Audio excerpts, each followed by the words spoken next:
à travers la lecture de vos livres, le meilleur des arguments qu'on puisse trouver face aux mensonges du génocide, c'est vraiment en utilisant les mathématiques et donc la démographie. Est-ce que vous pouvez nous démontrer brièvement l'inanité du génocide des Tutsis à travers la démographie? Oui, au Rwanda, les statistiques disent qu'à la veille du génocide, il y avait 7 millions d'habitants environ. Sur les 7 millions d'habitants, il y avait 14% des Hutus et de Tutsis, 15% des Hutus et 1% des Twa. Alors, donc ce qui fait environ, il y avait environ une affaire comme au max 800 000 Tutsis. On nous dit après le génocide que 1 million de Tutsis ont été tués. Donc, il y a eu plus de monde tué, plus de Tutsis tués au Rwanda qu'il n'y en avait sur le territoire rwandais. Alors qu'au même moment, quelque chose dans l'histoire. Un peu la Shoah, c'était un peu cette histoire-là. Je l'ai dit tantôt, je crois qu'il y avait 3 millions de juifs en Europe et puis 6 millions sont morts. Bon, c'est comme ça qu'on écrit l'histoire pour faire plaisir à certains esprits, mais dans le coin du Rwanda, c'était ça. Oui, mais c'est parce qu'ils valent plus que les autres. Donc même les bébés qui ne sont pas encore nés vont mourir. Mais ce qui est encore grave dans l'histoire du Rwanda, c'est qu'eux-mêmes disent, parce que ça, c'est le gouvernement rwandais qui le dit là, le gouvernement rwandais de l'après-génocide, qu'il dit, c'est qu'il y avait 300 000 rescapés. Donc sur les 800 000 Tutsis, il y avait 300 000 rescapés, mais 1 million sont morts. Donc, vous voyez, c'est pas sérieux. Alors deux faits qui vont totalement à l'inverse de la version officielle, c'est quand vous parlez de la traque des Hutus qui sont cachés dans la forêt, donc on va carrément les traquer avec des avions envoyés par les États-Unis, et vous parlez aussi on a fusillé des réfugiés toujours par les forces états-uniennes. Tout à fait, on les a tués. C'est la partie la plus sombre en fait de cette histoire-là, parce que c'était des civils, c'était des femmes et des enfants qui n'ont rien demandé, qui n'avaient rien fait, qui n'ont pas participé au massacre au Rwanda, parce qu'il faut en même temps dire que bien entendu, ce sont les extrémistes Tutsis, les rebelles Tutsis qui ont déclenché la guerre, mais il y a des Hutus qui ont massacré des Tutsis aussi. Mais ceux-là qu'on a massacrés dans la forêt zaïroise n'étaient pas des miliciens Hutus ou des gens qui ont participé au massacre au Rwanda. Ceux qui ont participé au massacre au Rwanda étaient beaucoup plus rapides, pouvaient courir, pouvaient fuir. Mais ces femmes et ces enfants n'avaient rien fait, mais on les a quand même massacrés pour le grand bonheur des rebelles Tutsis. Parlez-nous il y a quand même des chiffres encore qui sont assez hallucinants. Parlez-nous, je ne sais pas si vous allez vous souvenir de vos chiffres, mais parlez-nous du commerce extérieur actuel du Rwanda ainsi que des aides dont bénéficie ce pays.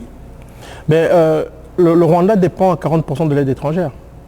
Mais on nous présente ce pays comme étant un pays à la croissance de 7%. Le Rwanda est un pays important économiquement, alors qu'il n'en est rien. Et c'est sans oublier le fait que le Rwanda dépend en partie aussi du pillage des ressources de son voisin congolais.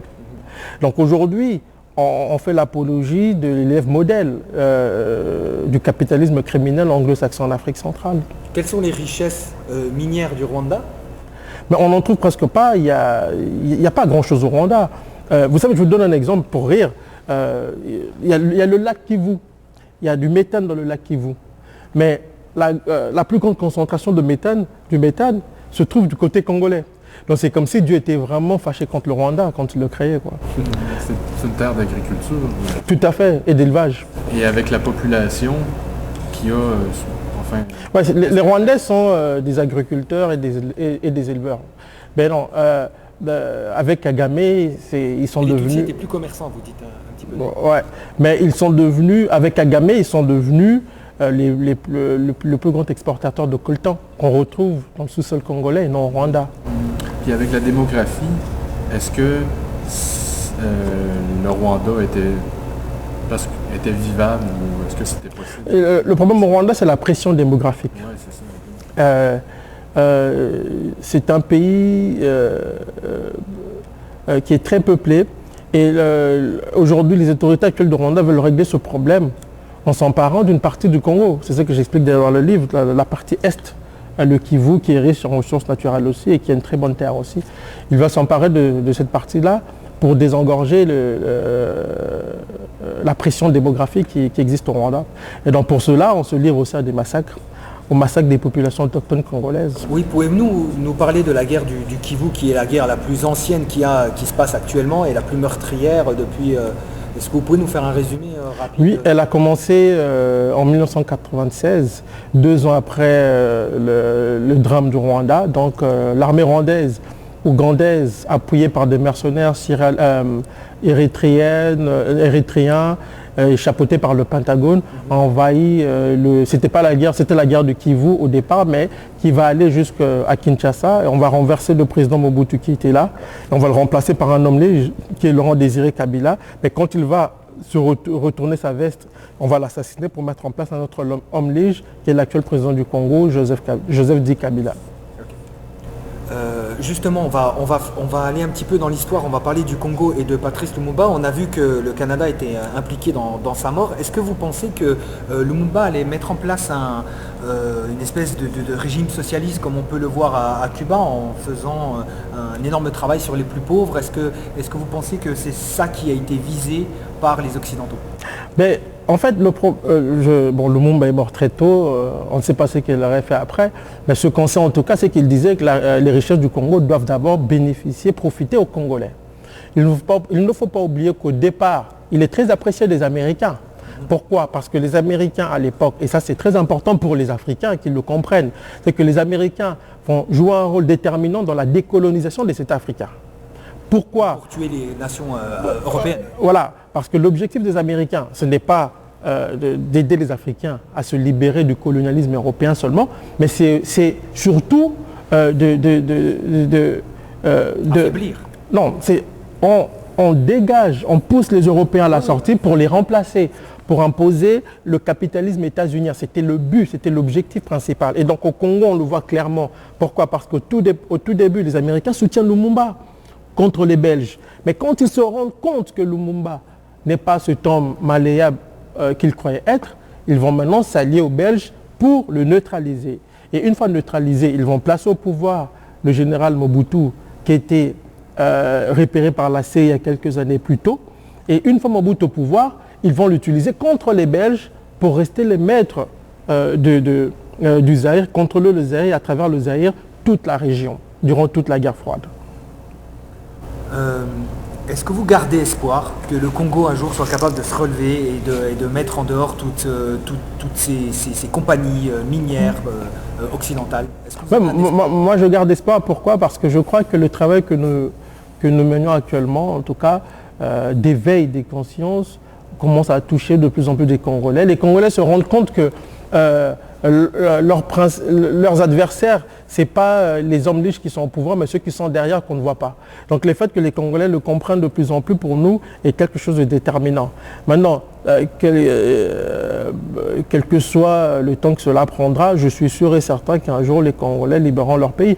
L'Amérique latine vient de nous donner un exemple, c'était l'arrière-cour des États-Unis. Aujourd'hui, on voit que les pays, la plupart de ces pays-là se sont émancipés de la tutelle états-unienne. Donc on ne peut qu'encourager cela et peut-être s'en inspirer aussi. En fait, ma dernière question sur l'Afrique, non, j'ai encore une question. L'Afrique, c'est un peu devenu comme l'Europe, c'est-à-dire maintenant, on forme les dirigeants africains dans les grandes écoles états-uniennes. Ben oui, mais ça c'est encore grave parce que moi j'appelle ça la guerre de la 5e génération.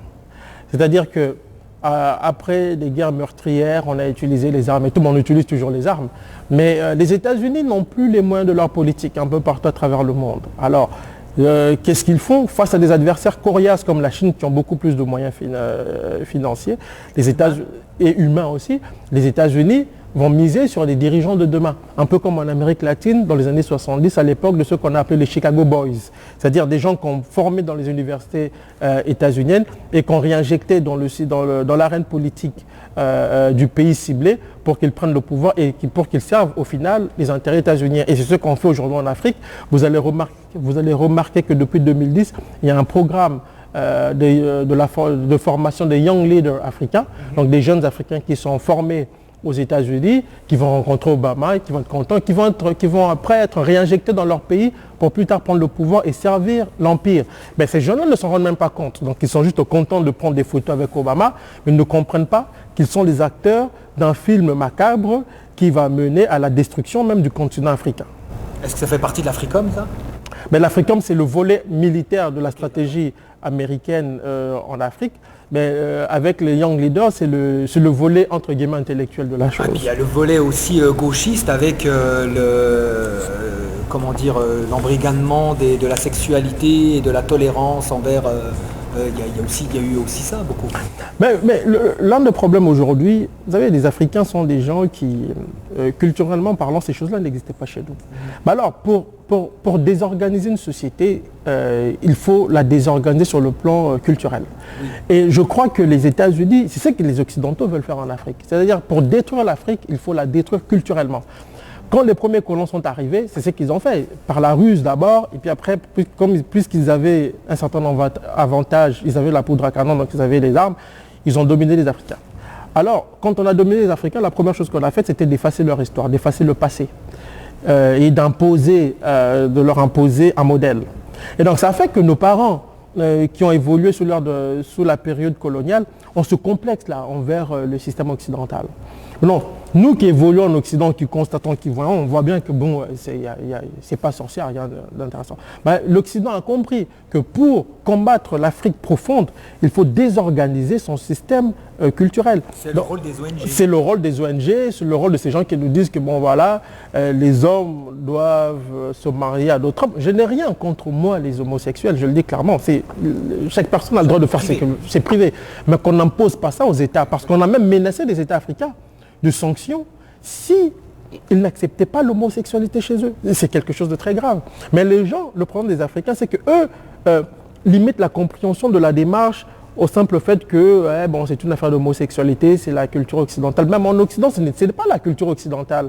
C'est la culture d'une élite qui est en train de propager la dépravation des mœurs pour mieux contrôler les gens, puisqu'aujourd'hui les gens se concentrent sur des choses inutiles, même en Occident, pour mieux les contrôler. Et donc en Afrique, on a compris qu'il fallait déstructurer culturellement les nations africaines pour mieux les contrôler, et ça marche. Ça marche. Quand vous arrivez dans plusieurs capitales africaines, c'est très grave ce qu'on observe aujourd'hui. Les capitales africaines s'occidentalisent à vitesse grand V. Et c'est ce qui va mener à la perte de l'Afrique. Moi, je me dis qu'après avoir résisté à la colonisation, à l'esclavage et à la colonisation, l'Afrique ne mourra plus des mains de l'impérialisme occidental. L'Afrique va mourir du virus qu'on a inoculé, que l'impérialisme a inoculé aux Africains. C'est ce virus-là qui va tuer l'Afrique. Ce colonialisme gauchiste via les ONG. Et ce capitalisme, parce que ce que nous, on appelle aujourd'hui développement, c'est l'occidentalisation de nos sociétés. Or, qui dit occidentalisation dit capitalisme. Or, le capitalisme a mené à la destruction de l'Occident. Voilà. Tout ce vocabulaire alambiqué un peu bizarre où on parle de croissance alors que les gens sont de plus en plus endettés, où on dit que bon, on est développé alors que les gens se jettent dans des métros, se suicident parce qu'ils n'en peuvent plus. C'est ça qu'on appelle développement. Donc c'est un système contrôlé par une minorité de privilégiés qui se foutent de la masse. Et les Africains disent aujourd'hui, regardez, quand vous arrivez en Afrique, qu'est-ce qu'ils font? Ils parlent aujourd'hui d'émergence. Mais c'est quoi l'émergence? C'est l'occidentalisation, c'est la voie de l'occidentalisation, c'est le processus qui mène à l'occidentalisation de nos sociétés. C'est ça qu'on appelle l'émergence. On donne l'exemple de la Chine. Mais moi je me dis, il faut s'en méfier parce que les Chinois, il n'y a pas plus capitaliste que les Chinois aujourd'hui. Et les Chinois ne vont pas, les Américains ne vont pas envoyer une bombe atomique en Chine. Ils vont laisser les Chinois mourir de leur propre mort. Parce qu'ils auront, fait prospérer, fait grandir ce virus du capitalisme aujourd'hui, qui gangrène aujourd'hui la classe dirigeante chinoise. C'est le pays où on parle le plus des milliardaires, des milliardaires, des milliardaires. Et ça fait l'affaire des Occidentaux. Qu'on ne s'y trompe pas, qu'on ne dise pas que la Chine politique est en guerre contre les États-Unis. Mais l'Amérique économique est le plus grand allié de la Chine économique. Et ça, c'est ce qu'on doit comprendre aujourd'hui. Et malheureusement pour l'Afrique, c'est que nous allons mourir de cette mort-là. Pourquoi? Parce qu'on s'occidentalise. C'est parce qu'on s'occidentalise qu'on accepte aujourd'hui tout ce qu'il y a comme vice aujourd'hui ici, qu'on exporte chez nous. Malheureusement, quoi.